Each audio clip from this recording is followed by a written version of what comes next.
En 5e TQ, dans le dossier sur la déforestation, il y a un exercice qui pose parfois problème. C'est celui qui consiste à compléter le planisphère avec des éléments déterminés. La principale erreur que je constate souvent, c'est que les élèves veulent à tout prix faire une légende, alors que justement, dans ce cas-ci, il n'y a pas de légende à faire.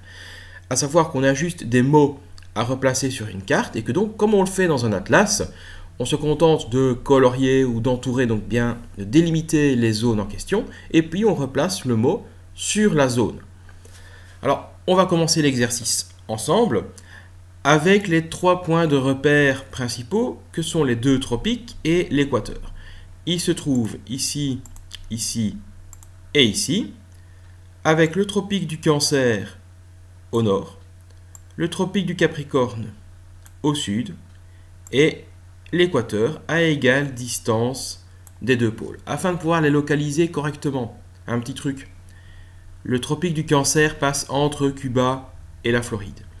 Le tropique du Capricorne coupe ici la partie sud de Madagascar, tandis que l'équateur, regardez, passe à peu près à la triple frontière entre l'équateur, le Pérou et la Colombie. Et il traverse le Gabon. Avec des points de repère comme ceci, vous ne pouvez pas vous tromper. Replaçons maintenant les principaux pays que nous allons voir pendant ce début d'année. Alors, le Gabon, qui se trouve ici, Madagascar, qui se trouve là, le Brésil, qui se trouve ici, et l'Indonésie, ici.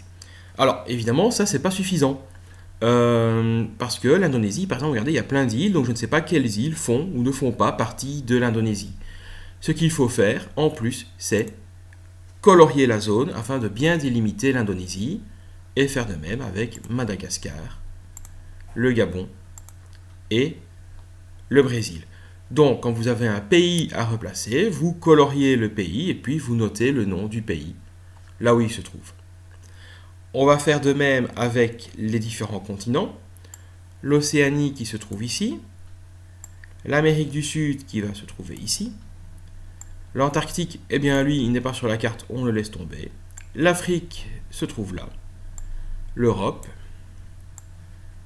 l'Asie et l'Amérique du Nord. Est-ce que c'est suffisant? Une fois de plus, non. Par exemple, regardez, bon, pour l'Afrique c'est relativement clair, mais pour l'Europe et l'Asie, on ne sait pas où passe la limite. Donc, il faut soit colorier, soit trouver une autre solution. Est-ce que je peux colorier ces continents? Non, je ne peux pas, vu que j'ai déjà colorié des pays. Donc, je vais trouver une autre astuce. Et cette astuce, c'est non pas de les colorier, mais de les entourer.